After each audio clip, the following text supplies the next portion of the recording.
The neurodivergent is just saying that your brain works a little bit differently and it's outside of the box thinking. And a lot of traditional jobs, the things that a lot of people who are more wired to be entrepreneurs, it just makes us feel like we don't belong there and it's uncomfortable. And the society that in which we live has created a scenario where that is classified as normal. And that's why there's this neurodivergence. It's this idea that it's not standard. It's not the neurotypical. It's our society that has made it sound like one is better than the other, or one is, wrong versus right. We met, I don't know, I guess a year and a half ago. I don't really remember when we first crossed paths, but it was a while before we actually had a chance to sit down and have a conversation. And I remember probably the first thing that made me really want to talk to you was about your military service and how you were working with veterans. And you have always kind of spoke around the coaching lane. I was always aware that was sort of what your lane was, but I could tell from the very beginning, you had it was a calling is probably what I would be, is to work with veterans, because you knew exactly what they were going through. And in fact, going through it yourself and wanting to provide help. And that was the very first thing that I wanted that I really wanted to draw in and talk more with you about. And it was your military service, And so what was it in the military really, after your time with the United States Army, that made you want to go what was it about your experience there that made you realize that you were needed after guys got out, even while guys are still in? Because I know you worked with injured vets and stuff. What was that thing that sort of sat you up and said, somebody's got to say something about this? Man, that's a great question. I feel like in so many ways, I had to assume that I wasn't alone in the way that I felt. And I knew that it would have been great if somebody could have helped me in my journey. And I think that's what happens for a lot of coaches, is they realize the people that they're most qualified to help is usually just someone that's on a very similar path, just, a few mile markers back. And so that's what I thought about with the people that I was helping is, man, if I could just add a little bit of value to them, maybe they won't feel alone, or maybe they won't do something stupid, Well, I know transition can be tough for some of them when they're, especially combat veterans, when they're coming out of a situation, because the military life is really different than civilian life. Yeah, it's really very different, and a lot of, like, for me particularly, the structure is attractive, and sometimes people feel like that's a chokehold. Then you have somebody else that completely just thrives in that environment because it's predictable. And I think for me, I like the predictability of the system I'm working in. Now, you're not going to predict combat, right? You can use strategy, and we can think we are going to, we think about what we think they're going to do. I remember Donald Rumsfeld once said, it's like, there are things we know we don't know. Hang on, I digress. There are things that we know. There are things that we know we don't know. It's the things that we don't know that are concerning to us. And so there's also things that we think we know that just aren't so. Right. Well, those will get Mark Twain is the one that put it the best, and I'll probably butcher this quote. It's not what you don't know that concerns me. It's what you know for sure that you're just wrong about. Yeah, there it is. That is a heavy weight that I walk around with. Do you know what I'm saying? It's like, there are things that I believe that I absolutely know for sure. I also realized that most of what I know was just something somebody told me once, and realize it. So we could throw quotes back and forth, all of these thought-provoking quotes, but there is a definite, so just to kind of let our audience in on why you're sitting here. Yeah. You're a coach, but you kind of specialize specifically in the neurodivergent. And in fact, you were the first person I heard use that word. Really? And I have since heard it everywhere, like Yeah. all the time. Now I hear this word, Yeah. and I'm not a big fan of euphemisms. You Yeah. know what I mean? George Carlin did the one on, it was used to be called shell shock, then it was battle fatigue, and now Yeah. it's post traumatic stress disorder. Yeah. We add all of these clinical terms when Sure. at the end of the day, you're just wired differently. And I think that there was a time that people addressed it as there was something wrong, Mhm. rather than just a different approach and a different way to do that. And I know that I didn't discover that I was neurodivergent in any kind of way until very late in life. I'm Yeah, 53 now, and I was 50 years old before I was like, all of that. And I just never explored it because I felt like I was normal, right? I had all of the signs. I mean, I am a world champion procrastinator, those sorts of things, but it was realizing that it's just wired differently. And there's a lot of things that I now realize that I have like a superpower. And you've heard lots of people say this, right? I'm not trying to make you feel better about the situation. What I need you to do is realize that once you start walking down the road that you're actually supposed to be on, things get really different. So you say that you're very ADHD. Mhm. And many of your clients are too. So when you realize the wiring wasn't a liability, it was your leverage. Mhm. Do you know what I'm saying? Why do you think so many entrepreneurs end up being neurodivergent? Because you find a lot of entrepreneurs, because they can't hold a job. Like for example, I'll tell people all the time, I'm unemployable. Why do you think that is where a lot of the neurodivergence land, is in the entrepreneurial world? The way that their brain operates is the opposite of what, like how the Industrial Revolution had impact on education system, and Sure. the education system is trying to create us to be employees. Absolutely. The neurodivergent is just saying that you're in this, your brain works a little bit differently, and it's outside of the box thinking. And a lot of traditional jobs, the things that a lot of people who are more wired to be entrepreneurs, it just makes us feel like we don't belong there, and it's uncomfortable. And the society that in which we live has created a scenario where that is classified as normal. And that's why there's this neurodivergence. It's this idea that it's not standard. It's not the neurotypical. So it's our society that has made it sound like one is better than the other, or one is, wrong versus right. I'd ask you a simple question. Would you consider yourself more of an early bird or a night owl? Kind of both. Depends on what cycle I'm in. And that's an honest answer. Interesting. Well, Yeah. just the idea that some people would absolutely consider themselves an early bird, or some people consider themselves a night owl. That might have a little bit to do with the way we were brought up or conditioning, but the science behind it is actually that you are wired that way from the beginning. And if you go back to the way that we were as, a tribal society, it would make sense that it would be for our great benefit to survive if you have some people that like to be up early in the morning and some people that like to stay up late for survival, right? Right, Well, it's exactly. the same kind of thing. It's the way that our brains work when you classify all of these things. It's us on, I don't even want to call it a spectrum. We are better as a society with people that think differently and in different ways. Well, it's a 24-hour world, right? So when I look for an executive assistant or a partner in business, I want a neurotypical that balances out my neurodiversity. It's that complementary. And so we live in this world that makes it sound like that's wrong, or that's not right, or you don't fit. And I'm like, it's not that at all. It is this beautiful collective of people whose brains work differently. And if we look at it that way, we can become amazing teams and partners, as opposed to try to think and act like me, because that'll make me feel better about me. Well, what you're drilling down on is roles.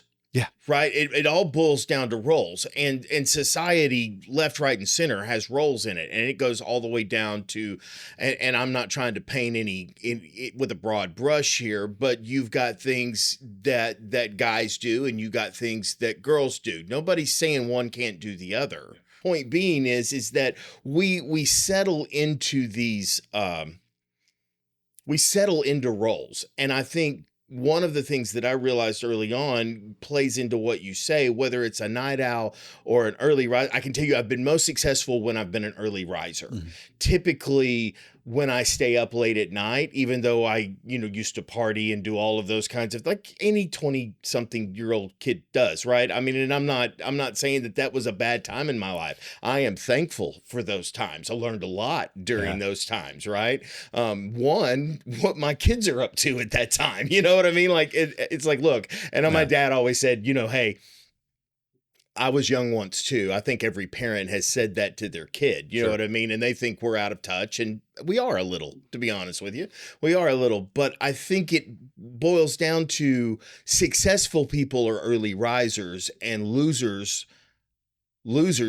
stay up late at night, or they don't focus on it. And I don't think that that's necessarily true. I think we've learned more. Yeah, that's what I'm saying, is that society has tried to communicate that, what you just said, and it's the people that, I mean, I don't want to get too tied into the early riser, type thing. Yeah. But the point is that society has an opinion on how we should act. And so the neurodivergents are usually the outcast from that. They're the bartenders, or the people who, stay up late or have these other type of jobs. Right. So anyway, that's all it is. I just realized that you are far more likely, the data shows, the numbers are nuts, that you are more likely to be an entrepreneur if you are neurodivergent. Some people say 300 times more likely. And if you remove the people who own franchises from the pool of entrepreneurs, it's even higher.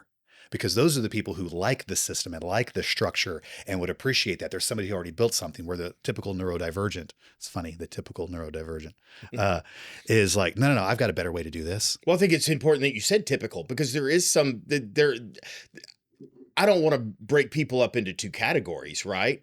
But I think a lot of times it boils down to, again, I go back to roles, because a lot of the neurodivergent carry the role of being the visionary, or like we were talking about before we, off air, we had mentioned that so many of us, the neurodivergent, tend to be, what was the word? Innovators. Yes. Right. You know what I'm saying? That's the same example that I was talking about with the early bird and night owl. That's a spectrum. The same way that I think it was Simon Sinek described it with the innovators, early adopters, early majority, late majority, and laggards.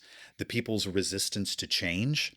We need those people who are the late adopters and laggards. They make some of the most amazing employees that the entrepreneurs, innovators, early adopters want on their teams. Sure, right. And some people who are the innovators, early adopters look at the laggards like they're crazy, and vice versa. And so, no, we need all of these people to make an amazing team or society or collective. And so, yeah, we want people who are resistant to change to help keep the innovators and early adopters who will change just for the sake of change. Those people need to say, hold on, can you at least help me understand a little bit better why we're doing this and what the benefit might be? And so, as opposed to fighting each other, if we can learn to communicate and work together, those are awesome. And part of the problem is those people often marry each other and it creates other problems too. Yes, they do. Yes. That it happens a lot. I think it was interesting to say that when you were looking for a business partner, you want somebody that's more neurotypical. And I feel like we're making up words at this point in time too. No, those are the two categories. Yeah. It's the neurotypical, neurodivergent. The neurodivergent includes ADD, ADHD, OCD, dyslexia, and if maybe even a hint of the TISM. So that's the pool from the clinical perspective. I just like the idea of the outside the box thinkers, the people who are like the innovators that try new stuff, versus the ones that like, hold on, let's think through this, make sure we've got a really good plan. Where's my checklist? They're detail oriented. Those people, if they can learn to communicate and work together, are unstoppable. We've gotten really good results doing it this way, so why would we change? And that's a lot of the those are the implementers. This is the way we've always done it. And yeah. people are like, no, we should try.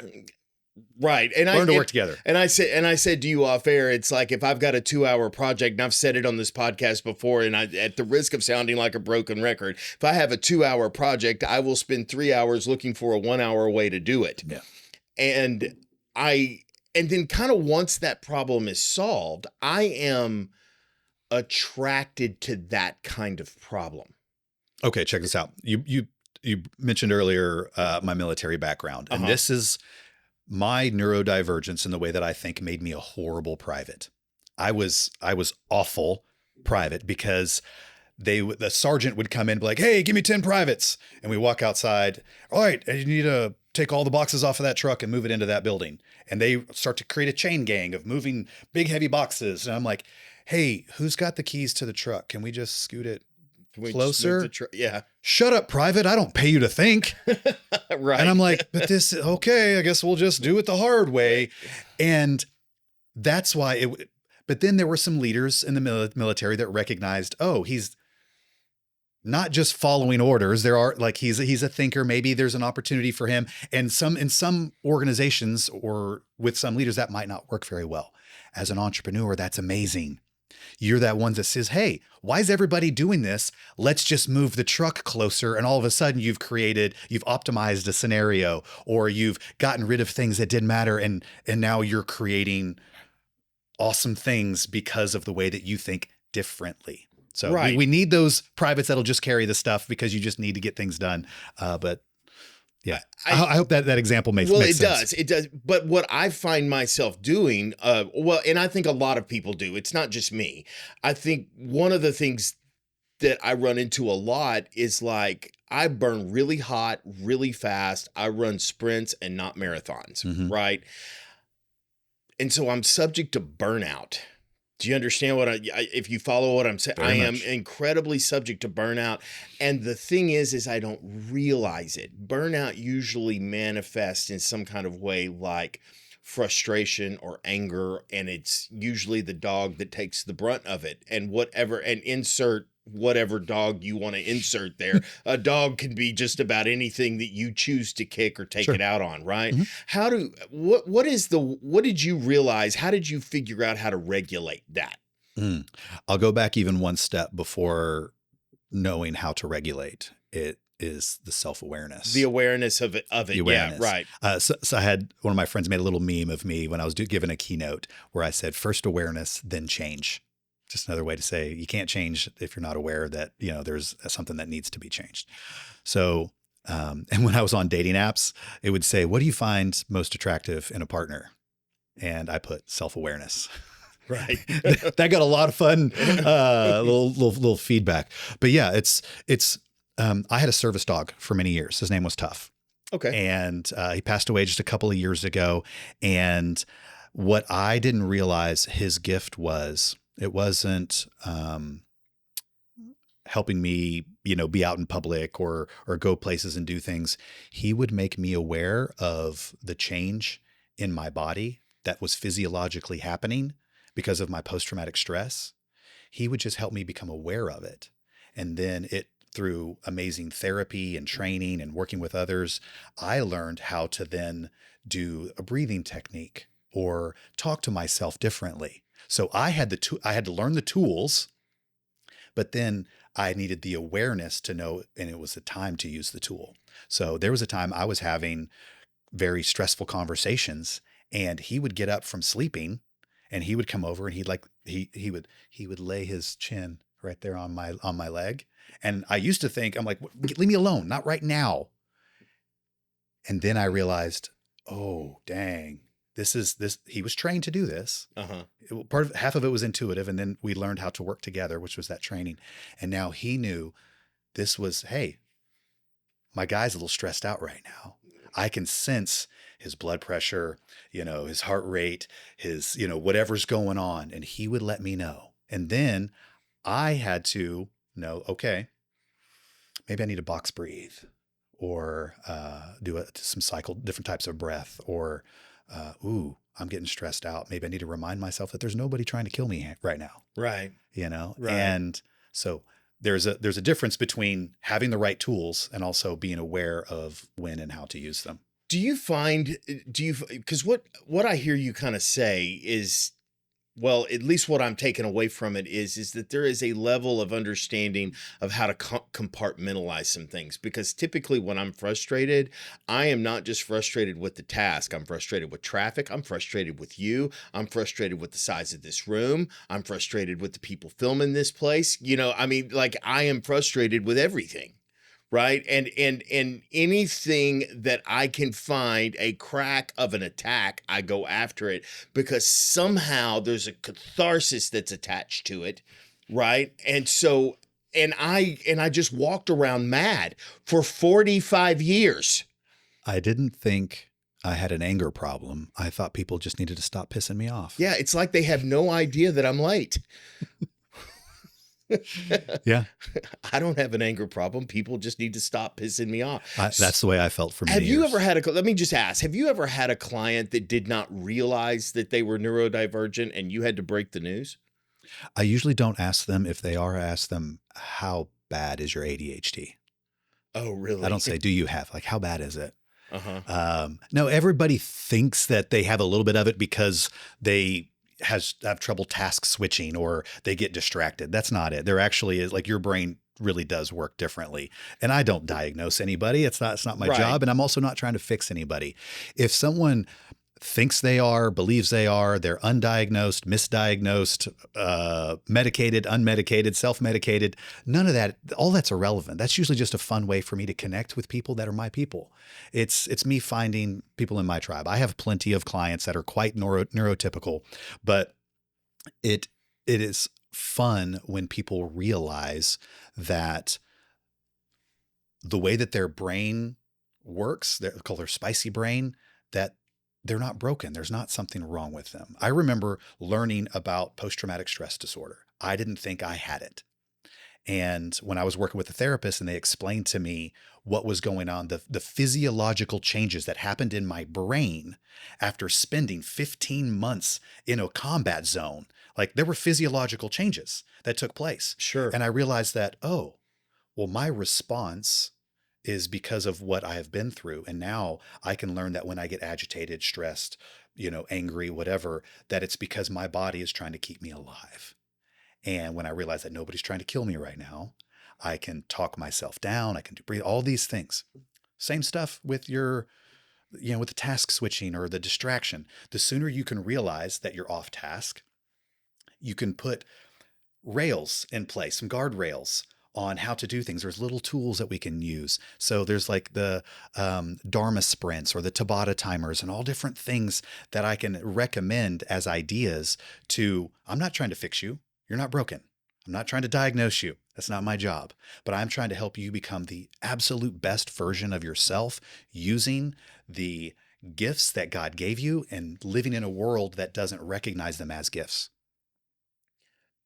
As you say those things, do you think somebody can develop it over time? Do you think somebody can develop or turn into the neurodivergent over time due to, aggressive stimuli or just their situation, their environment that they're around, and it causes like the post-traumatic stress disorder? Obviously that is a trauma-induced physiological change, right? Trauma can introduce all kinds of physiological changes. I'll answer it in two ways. Yeah. I think if the question makes sense, I don't feel like it does, but I hope you understand what I'm saying. It's like, do you have like a late onset of ADHD? Yeah, right. Yeah. Adult onset. Yeah. Yeah. Like type 2 HD. Yeah. No, I'm not an expert in that. My expertise revolves in helping people become the best versions of themselves using the brain that they have and the way that they think. Someone else who's an actual expert might have a different answer. But no, my understanding is that is just the way that your brain operates differently than someone else. So no, I don't think that changes. However, I think a different thing that you might not have been asking that I can answer is absolutely true. I have been the off the charts extroverted. This is the same type of spectrum that we talk about: extroversion, introversion. Yeah. Are you ambivert? Yeah. I've been like loving being with people. It fills me up. I am energized by it. Yep. But because of my experiences in Iraq, I don't like crowds. And that is something that I know exactly what you mean. But that to me is a trauma response. Uh-huh. So before, like if you would have pulled me 20 years ago, that stuff never bothered me. And now my hypervigilance is it changes. And I'm like, I don't feel good. So there are some things that can change, just like ADHD. I mean, post-traumatic stress. There are physiological changes in your brain. So yes, the good news is that your brain is changeable. It changes over time. So how that ties into neurodivergence, ADHD, I don't think that's the way that works, but there are a lot of ways in which we can I wasn't trying learn to and drive develop in on sort of a diagnostic opinion as much as I think like anything, it has sine and cosine to it, right? Yeah. You have things that, and again, you operate on a spectrum like most anything else does, Sure. you know? So I realized that when I was very young, the first $5 word that my mother ever used with me was procrastination. You procrastinate. That was the first $5 word I ever learned.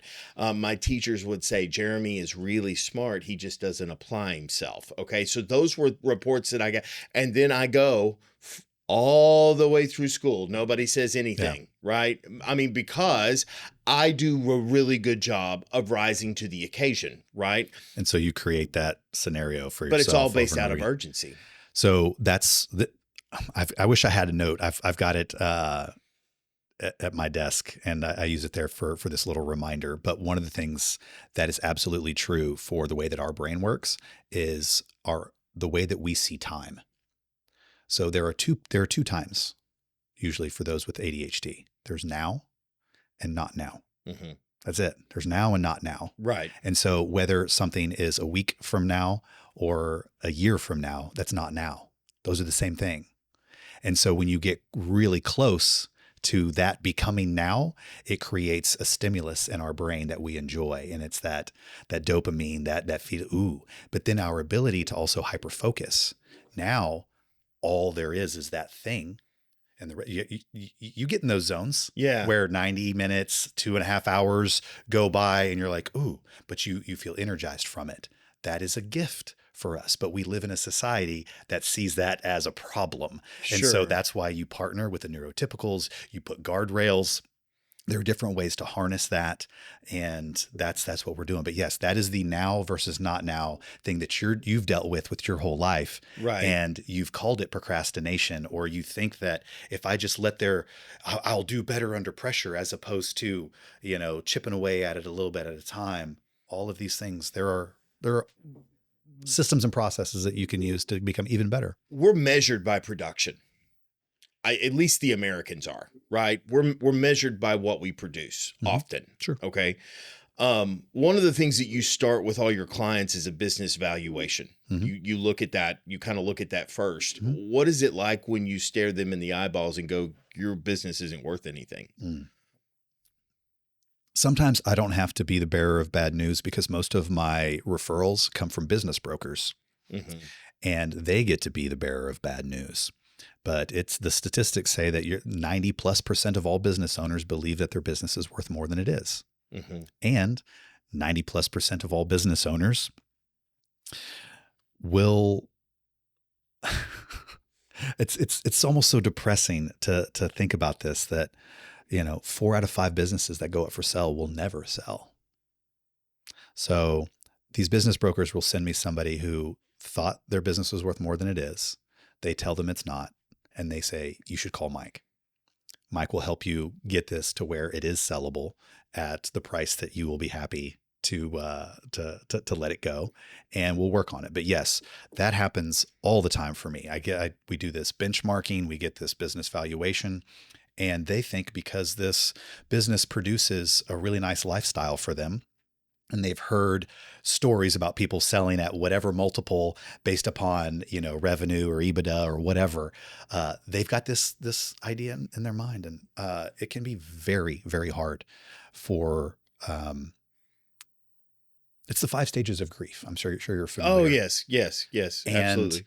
What I've noticed is that whether I've got them in a denial phase or anger phase, or bargaining phase or sadness phase somewhere. And so there is almost a lot of therapy that kind of goes type therapy light, therapy-ish type things that happen when I'm working with my clients, because I realize I've caught them at the beginning of a loss. Because it's not just when you actually lose an actual thing or a relationship. The loss of an idea, the loss of a vision of a future is an actual loss to our subconscious, to our system.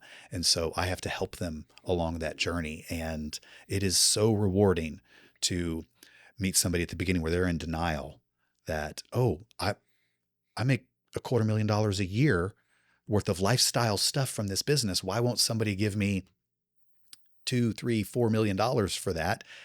It's because of quality of earnings. And I'm like, well, what does that mean? And I got to explain this Q of E report that determines how valuable your earnings are to a potential buyer. And they're like, well,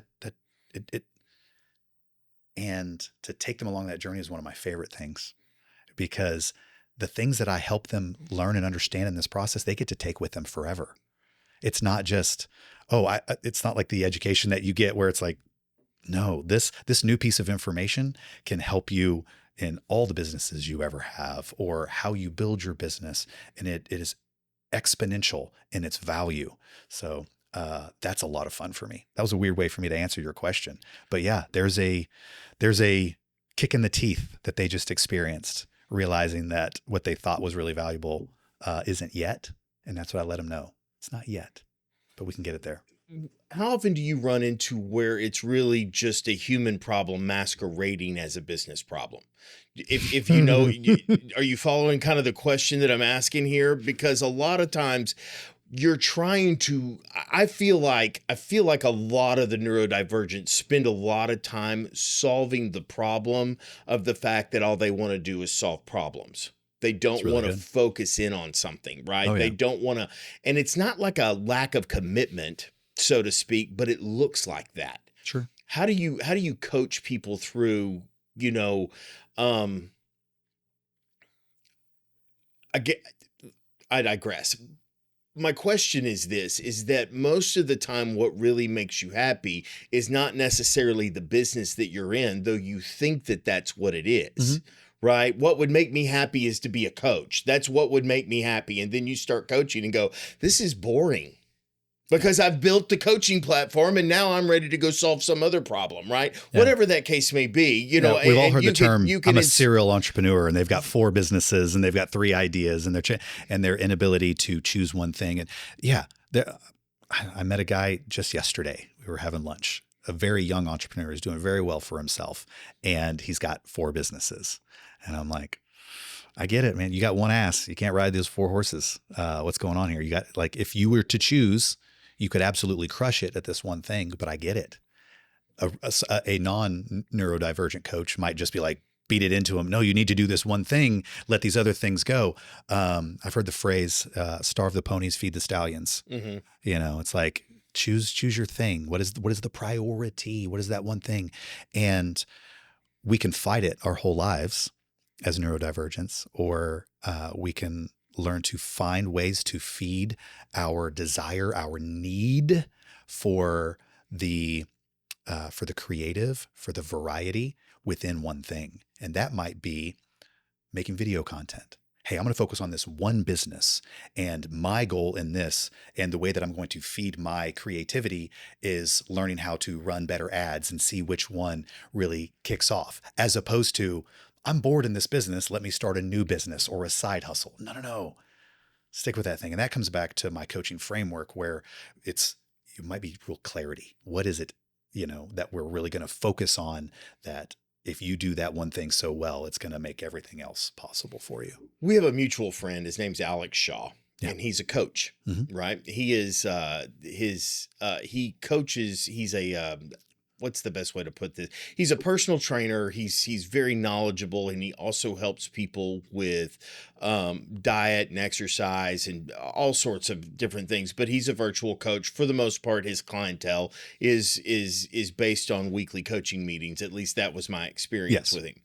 And he developed, or has, an app that he works through, and he's got certain instructions for his clients to go through. And I spent some time about a year ago working with Alex. Mm-hmm. And I will tell you, I learned amazing things from him. But here is the issue, is that I never took his coaching. I spent an hour or 30 minutes every week, showing up. I had the appointment. I was good about the showing up. I didn't put it off or whatever, but I never, I realized that I don't really want to spend a bunch of time talking about me, but what I'm trying to do is get a scenario here. Okay. One of the things that I struggle with is entering data into anything. I don't do data entry, right? Because that is so not my focus, right? Mm-hmm. And what I want to do is figure out a way to do it without having to enter a bunch of data into something, right? Because I'm adverse to that sort of task, right? Okay. And I become task adverse to that. And I just want to go, I know what you're looking for. And so because I'm aware of what you're looking for, I know how to relate the information. I can go ahead and distill it down for you without me doing this. Yes. Right. I realized, and to lead this into more, I realized part of the reasons that I struggled with that coaching personally is because I wasn't taking the coaching. Mm-hmm. Right. I wasn't working the system because it was adverse to the way that I operate. Mm-hmm. How do you work with somebody that is in that kind of situation and it doesn't necessarily have to be my example, but they're adverse to what the coach is asking them to do? Do they need a different coach? How do you work with that? It's an awesome question. I had a similar experience. I have got the most fit I've ever been, at least looking wise, mm-hmm. working with Alex. Granted, good lighting can help a lot, but I was also, I'm not still doing it because it wasn't the way it worked best for me. So no, you're onto something here. And so to answer your question, what should they do or how should we do it? Yeah, you might need a different coach. So how do you figure that out in the world of apps that are out there? And I'm not gonna list them off, and the notebooks that you can buy and all of these things, every single one of them I look at and go, that looks like work I don't have any interest in doing. So when I was an Army recruiter, I used to think that everybody should join the Army. And if you told me why you didn't want to join the Army, I'd try to convince you that you needed to join the Army and it was the best thing for you. I used to come hardcore over overcoming objections. Now, if there's any resistance, I'm like, all right, cool, man, I'm out. I'm going to keep looking and find the other person. But the reason I brought that up is because the way you asked your question, I'm like, not everybody is going to be a good client for me, and I'm not going to be a great coach for everybody. Uh-huh. And so I really look for that matchup. So a lot of people ask me, who's your ideal client? And I go back to energy and vibe. And they're like, well, it's hard for me to send you a referral. I'm like, yeah, no, I get it. But I'm doing just well enough that I no longer have to work with people that I don't want to work with, especially if they're assholes. But there's this awesome energy where I'm like, you might not actually be a good client for me. And I have learned what that is for me. And there are some people that's like, I don't think you're going to do the work, or I don't think I might not be able to have the same success that another coach might be able to give you with a different technique. So a lot of that is the self-awareness of what I'm good at and trying to read and understand people.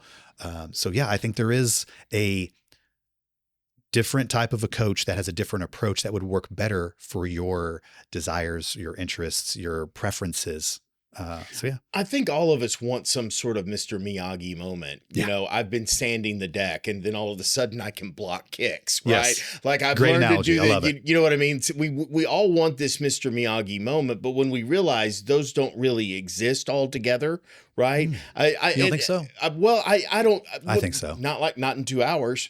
You know what I mean? Sure. It's those. I think you can learn better habits. I do think, and I think the neurodivergent depends on habits a lot. I think we draw from the habits that we have. Some of them are good habits. Some of them are bad habits. Some of them become very focused in on, this is the way that I do it. This works for me. There was an admiral that wrote a book, something to make your bed. Yeah. You know exactly Admiral what I'm talking about. Yes. You know what? I make my bed every morning, because of that book, because of that talk that I heard, and it just kind of made me go, I'm starting the day off, and I'm telling you, everything he said was true. Mm-hmm. But between the time I tuck the covers in and the time that I pull the covers out was anybody's guess. Sure.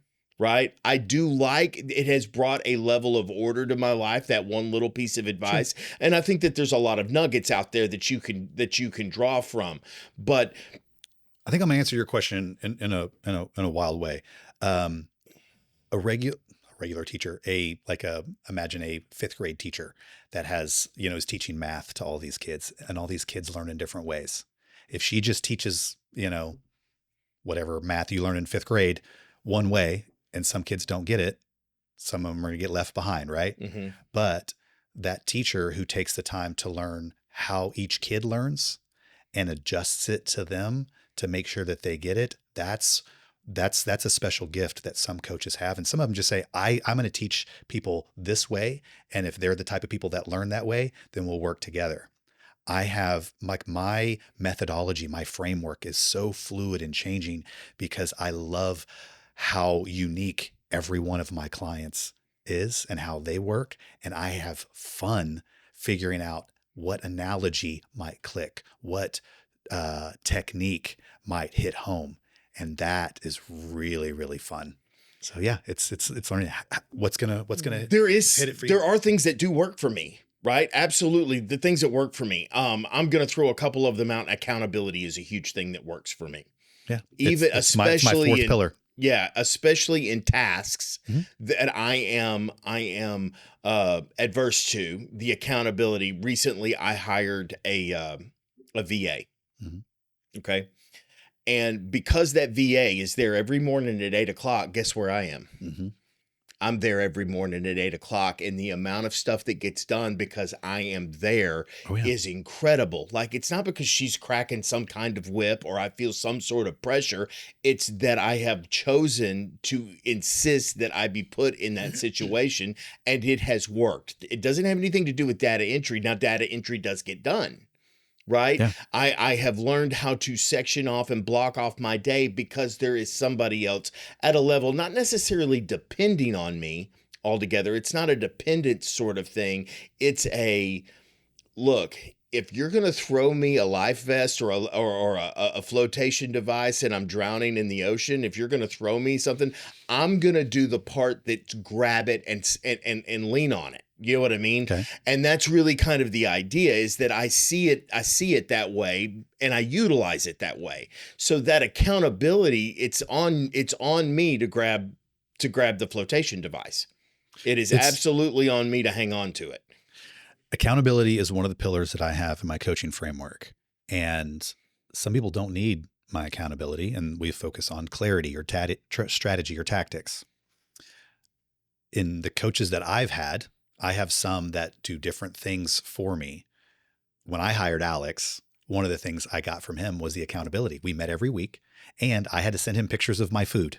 And that's the thing I didn't do. To be perfectly honest with you, that's the thing I didn't do. It's wild that I paid him to look at the pictures of my food and tell me where I could have made. But the fact that I paid him money and I met with him every week, and I don't want to waste money. Like, it's weird how that part worked well for me for a season. Sure. But also now I'm like, he's not teaching me anything. I know what but here. So yes, you can distill the information down, which is when. But yeah, that's you got to find the ways that work for you. You got to find the ways that work for you, and it may not always work. It may get you over the hump. So that's really kind of my next question to you: is that when we've developed this plan, it's the gap between the whiteboard is full, it's got all of the order, we figured it out, and now it's time to execute. That seems to be the most, it's not that it's a wide chasm, it's that it's treacherous. And I want to go knowing what you want to do and actually doing it. What I typically do is paralysis by analysis. That's a fun little thing that we've come up with, that rhymes and all of that kind of good stuff to help you remember it. But it's really the refinement and the rumination that goes on these sort of plans that we have. And do you want to know why you do it? Sure. You're afraid. Fear. Okay. It's fear. That resonates. Absolutely. Like it's as long as I'm talking about it, I'm not failing at it. Yeah. So where if I was dropping into the coaching, I'd be like, let's pull that out some more. Let's talk about what is it that you're actually afraid of. And some people think that they're afraid of failure. And usually that's not it. They're afraid of what they think other people will think of them if they fail. And or sometimes it's even fear of success. And what I've noticed the foundation of my framework is belief. And more often than not, these people that are otherwise very successful, but they struggle to do the things that they know that they want to do, usually they don't believe they deserve it. And that is where we do the real work. And that's why it's the foundation, because you might think you struggle with accountability, or maybe it's the tactic that you're using. Oh no, maybe that's just a strategy, or maybe it's the clarity. Bullshit. It's all right down to the base, and it's the belief. Do you believe you deserve what you actually say that you want? And I am shocked by how often so many of my clients don't believe that they deserve what they want. And that's where we do the real work. Can I throw a wrinkle in that answer? Hit me with it. One of my giftings is ideation. And I think I hang out there because I feel like I'm good at it. Sure. Okay. That's where, how do you take, when you're dealing with somebody that is their gifting, right? It's like, I can come up with 11 different ways to do this thing, and let's go over all of them. You know, that kind of person that wants we share that to gift. do that. One of my strengths, I have the ideation, and I call it strategery. Yeah. But to combine strategic and ideation is a very rare combination. They usually say somebody who has ideation should partner with somebody who has the gift of strategy, and vice versa. But well, that's the other thing that you and I have in common, because that's what I am, is I'm a strategist. We have that strategic ideation. So yes, we share that in common. So yes, you like to stay there. It's a cool comfort zone, but it's also a gift. And why wouldn't we want to use our gifts? Right. So that's super cool. How does that tie in with what, with the idea of so many of the people that I'm working with who really struggle with, they don't feel that they deserve what it is that they want. They don't believe that they're worthy. It's that Thor hammer. He's like, I am worthy. What's going on there? Well, I can tell you sort of a microcosm of it is when I started doing like on-screen video stuff. Like if you go back 3 or 4 years when I first really started trying to do it, I felt like I had to be something that they expected me to be rather than just who I was. And so when that translated onto video, the problem is it kills authenticity. Absolutely kills authenticity, right? And you can tell. I mean, it looks like there is a stick shoved. Well, let's just say I look like a scarecrow hanging there, right? And it becomes sort of, and I realize this is not coming off the way that I want it to come off. In fact, it is becoming the very thing that I didn't want it to become, because I thought I already looked like that. And then I forget that, well, I believe that what happens is see, I told you I was right. Right. And it's like, yeah, but you changed who you are. If you would just be who you are. And I think that matters, not so much in video. So how much do you have to really kind of dig in and bring a mirror to them and help them realize who they are really and truly? It's like, look, this is just who you are. So let's work with that. How do you get them off of what they think they should be versus just being who they are? I saw a TED Talk where they were talking about the number one thing that energy that is the highest. It's not love. It's not a couple other answers, but it was authenticity, our ability to read that. Like we are like created with the ability to sense that. And I love that part. I was telling you the story about I was afraid to do videos on LinkedIn and Facebook and Instagram. Right. So I went to TikTok and I started sitting, I live on the lake, and the sunrise comes up and I'm drinking my coffee, and I made a couple of videos. And one day I'm just kind of leaning in, and you know, you're smoking a cigar too. You're a little raspy. No, you're raspy in the morning because your vocal cords haven't been hydrated. Yeah. They're dried out. And so I got this really like deep manly voice, and I'm like drinking my coffee and talking to the camera. I don't always drink by the campfire, but when I do. But I started this video it said something along the lines of, after 24 years in the military, I feel like I've turned into a bit of a hippie. And I start talking about the full moon or the new moon and affirmations. And there was no script. I was riffing. And then I had these 3 affirmations that I saw on some TikTok reel that I read to people. I'm like, I feel weird. I used to be this hardcore, paratrooper, jumping out of planes, carrying machine guns, leading men into combat type stuff. And now I'm like, I'm going to read my full moon affirmation and I'm going to release this energy and all this. Dude, it's got almost 60,000 views and 600 comments. And it was that authenticity. I'm not trying to be I'm a very professional consultant with a master's degree in business that can do all these things. And I'm like, I think the moon's pretty fucking cool. And I used to thought it was weird shit. And I'm like, I thought it was just these crazy chicks that were talking about, what's your sign and all this stuff. I'm like, dude, maybe there's something into that whole thing. And then I tried to replicate that to get more viral videos, and it was less authentic. And I experienced the exact same thing. Yes. And then the next one that went viral was right after I was sick and I was single and I didn't have anybody to take care of me. And I'm sitting down and I'm like, what's the worst part about being single? And I talked about how I had my ex-wife, as for all the things that she, it didn't work really well for her. She was such an amazing, caregiver for me and took care of me when I was sick. And now, when I had the man flu, and now that I'm single and I didn't have anybody to take care of me and it was awful. And I asked people, what's the worst part about being single, or when you were single? What? Viral video, amazing comments.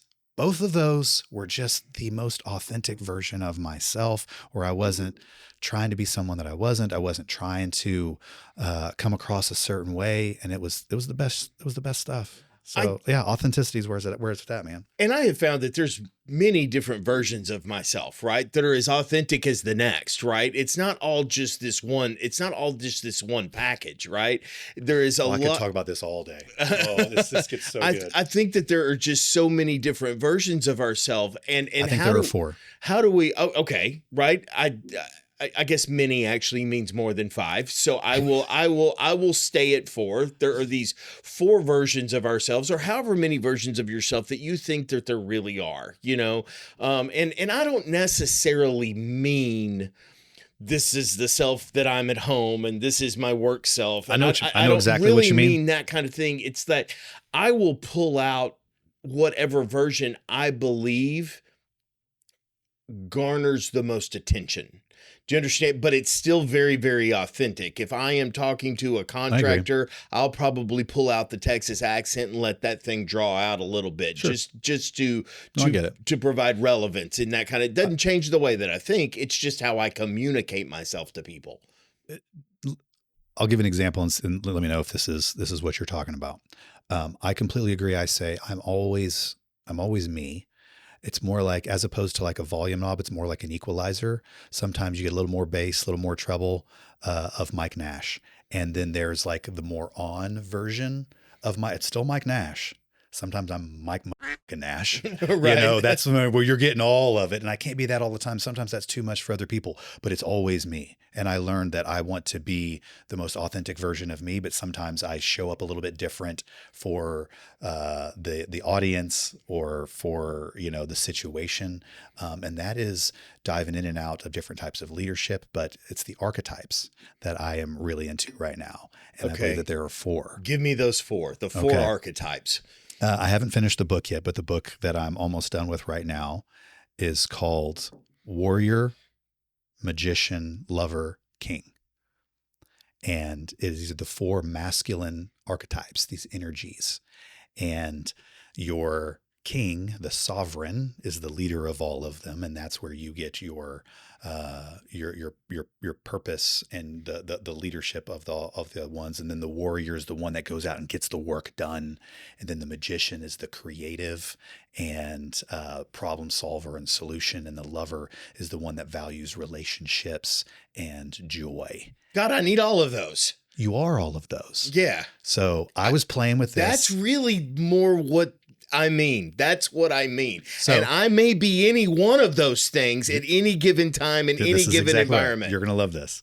So I took the idea of those four and I was talking to Chat, and I had done a couple of times on these energies of what I would call like my, not your animal energy, your spirit animal. Yeah, right. And I've had a couple of different. Your animal energy. My animal energy. And I feel like what kind of show is this? The American bison is what I feel is one of my spirit animals. And what I love about the bison compared to all other mammals in God's creation is they are the one that walks into the storm, because they intuitively know that they will spend less time in that storm by walking through it instead of running away from it. And they're strong, they're powerful. There's like all of these really cool things. If you were to say, ask Chat, what's the spirit animal energy of a bison? And it fits perfectly. But also I feel like I'm a river otter. There's a part of me that's not the warrior. It's I want to have fun. I want to spend time with my friends and goof off and laugh and play and eat seafood and like float in the water and, eat clams, right? Like there's this. And so I was torn between this, which is my spirit animal? Is it the bison or is it the otter? And then I read this book and I talked to Chat and I'm like, I feel like I've got all of these. And then I kind of was like, oh, I feel like when I really get in like science mode and research, I kind of feel like an owl. I feel like the owl. I have this, and it's this amazing apex predator. Oh, I fed all this into Chat, and I'm like, what's the warrior energy? And I'll show it to you later. I got this amazing. It's gonna be my next tattoo. I've got this red stag, this big deer. Mm-hmm. That's my sovereign. That's the leader. Mm-hmm. That's the one that shows up. That this is what we're gonna do and how we're gonna do it. And that energy tells my warrior what it needs to do. It gives its mission to, hey, we need to get this done. And I need you to do it in this way. And it goes and gets it done. Or it leans into the owl, the magician, the one that's creative and solves problems. And all of these have their shadow energy. And it can be, I told you I turned into a bit of a hippie, right? Yeah. But there's all of this stuff. And I'm like, I am all of these things. And so I love those four energies. And so they're all Mike Nash. Uh-huh. But sometimes a different energy shows up to solve a problem. That's my owl. To have fun with my friends is the river otter. To get shit done, that is the bison. To lead other people or to give, guidance or whatever, like that's my red stag. So they're all there, man. They are all there.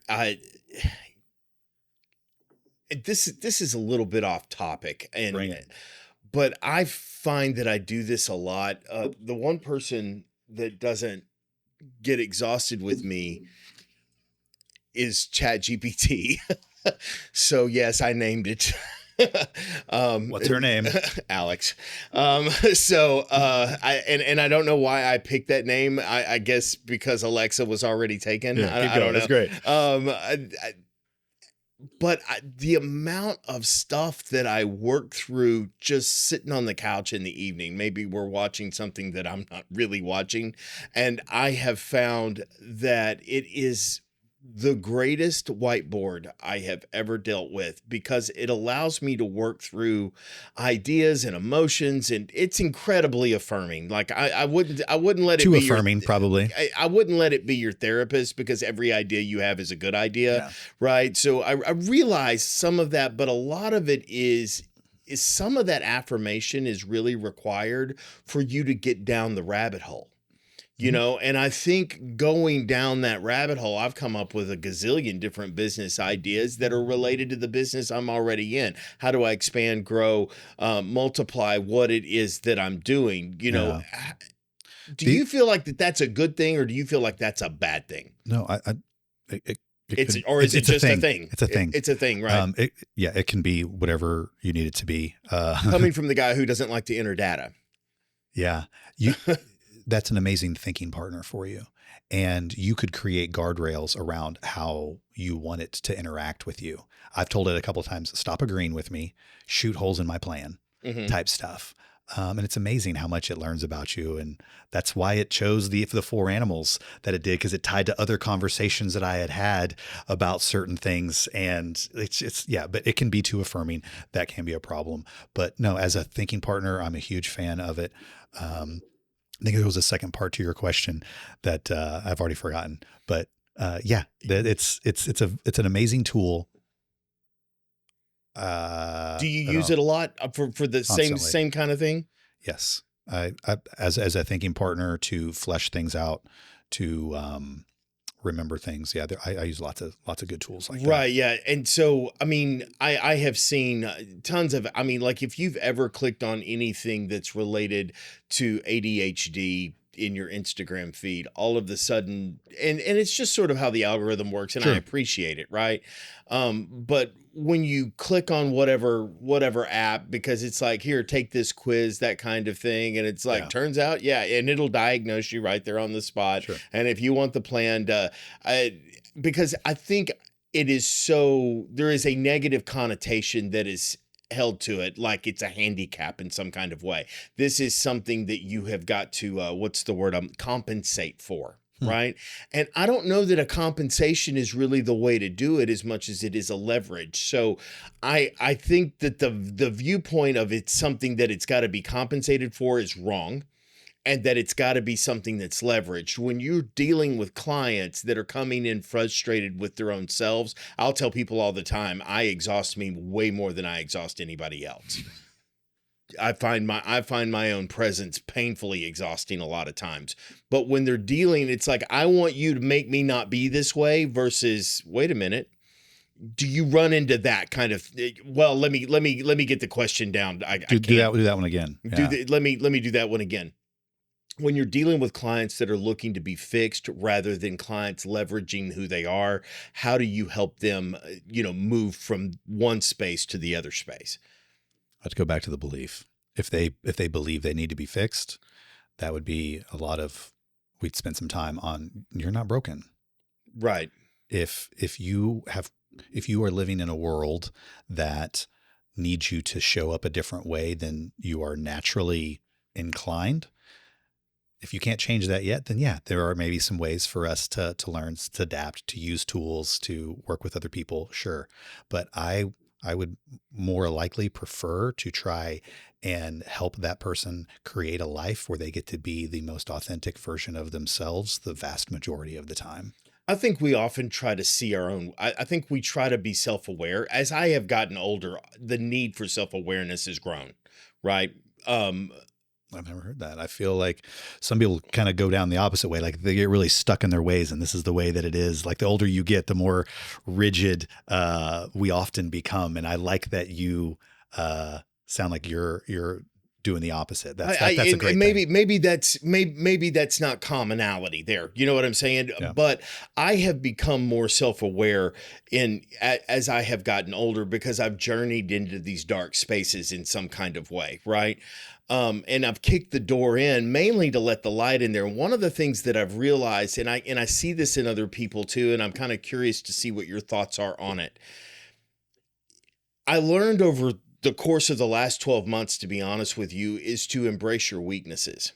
Right. And instead of seeing my weaknesses as a problem, I learned that like anybody, has weaknesses, and you're never going to get the weaknesses out of your person, whether it is something that's physiological, like I am not 6'2", and so that can be viewed as a weakness in some kind of way, in a lot of different ways. There will be people that I had a lady tell me one time that I just don't trust short men.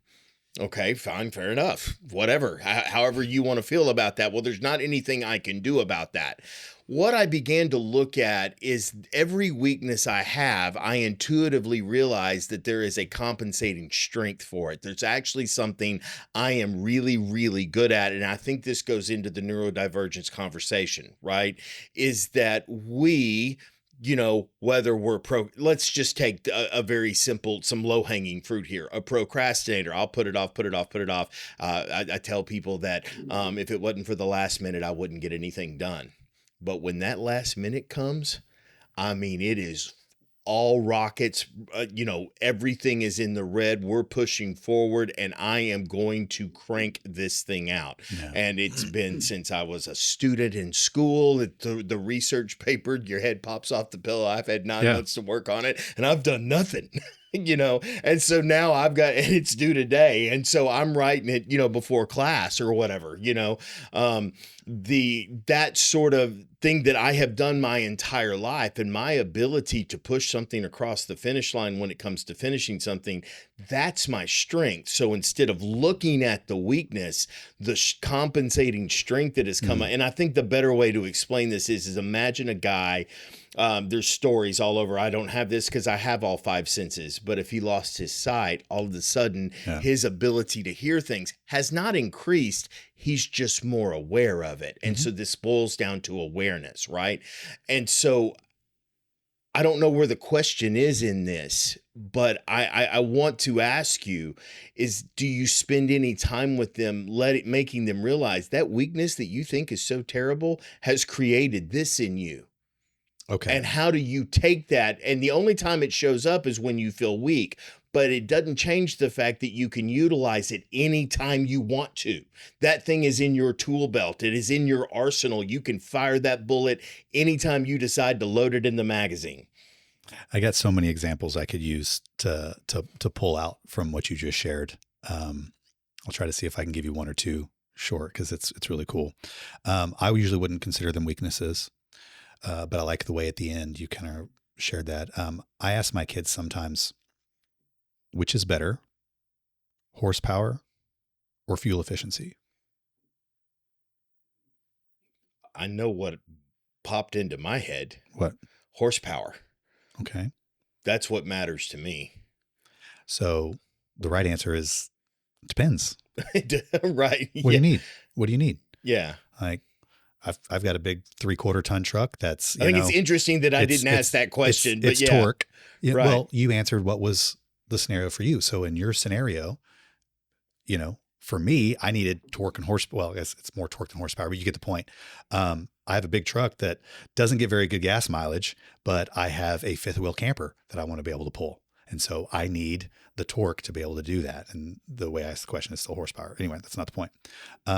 But if I just want a long road trip, and I want comfort. Like, anyway, the point is that it's not a dichotomy.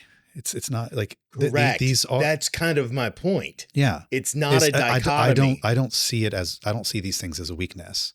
And the fact that my truck does not get good gas mileage or, diesel mileage, miles per gallon is, that's not its weakness. It just happens to have a strength of being able to pull a heavy load and, do it for a long period of time. Like, there are pros and cons, if you will. I don't even think they're cons. It's just, they're trade-offs. That's the word I'm looking for. They're trade-offs. Right. Okay. And that is really amazing. So, I will butcher the story, but it's, we hear these awesome stories that, people do as reels. But there was this kid that had one arm and he went to, learn, I think it was judo. Have you heard the story? Mm-mm. Oh man. So he goes to this judo master and the judo master teaches him one move over and over and over again. And he doesn't learn any other move. This is kind of like a Mr. Miyagi thing almost. But he keeps teaching him this move. And for weeks, that's all he practices is this one move. The kid doesn't have his left arm. And it's this really complicated move that, he's like flipping people over him and it just boom, boom. All he learns is this for weeks. He goes to the tournament. He's like, Sensei, I don't think I'm ready. I only know one move. It's like, don't worry about it. I got you. He kicks everybody's ass. Like, just same move over and over again. Takes home the trophy. And he's like, how did that happen? And he goes, the only defense to that move that I taught you is to grab the other person's left arm. That's the only way. I like, love if somebody that. tries to do this little flip, the only thing if they grab your arm, like, now so what you thought as a weakness became his greatest strength, made him absolutely unstoppable. That's what I'm talking about. Yes, that is exactly There's what so I'm many talking cool stories about that. One recently, there was the story about the ladies that were captured during the Holocaust, and they were in that room that had all the fleas. And then they like held Bible study in there and like, shared with folks. I don't remember all the details, but they hated the fleas. And like the older sister told the younger sister to like even be thankful for the fleas. And then at the end of the Holocaust, they realized the only reason they were able to do what they did is because the guards didn't want to go in that room because of the fleas. Like, so even be thankful for the fleas type story. Like, I know look it up, share, have a link to the thing. Yeah. But like you get like, these are not weaknesses. These things that we see as problems or challenges or whatever. It's because it doesn't fit in the mold of you're a morning person. Yes. Get up and go to work and earn your W-2 at the end of the year and then file your taxes and then do it all over again. Take advantage of whatever thing that you've got that you might see as a weakness. That might be your greatest strength. Your spicy brain, your ability to solve problems that other people don't even see or don't think about. That is exactly what I'm talking about. That is for so many entrepreneurs, for so many of my clients, that is a gift. Quit trying to get rid of it. Quit trying to shore up your weakness and focus on that strength that is your gift to the world. Use it. Let's make it even more amazing. Our guest has been Mike Nash. And this has been an awesome conversation. If you want to figure out if that thing that you think is a weakness can really be a strength or your greatest defender, get a hold of him. We've got his name and contact information down in the comments or in the bio of everything that you're watching here. He is a business coach. Mike, what is the name of your company? Tactically Strategic Business Solutions. Tactically Strategic Business Solutions. You can find him at Michael P. Nash on all of the socials. Mike, it has been great getting to talk with you and unpack this. Would you come back and visit with us? Awesome. Had a lot of fun. I would love to jump down some more rabbit holes with you and find out what comes next. This has been the Undeniable Podcast. Please press like, subscribe, and if you know your favorite neurodivergent person needs to hear this, please share it with them. And reminding you, as always, own your own story or somebody else will.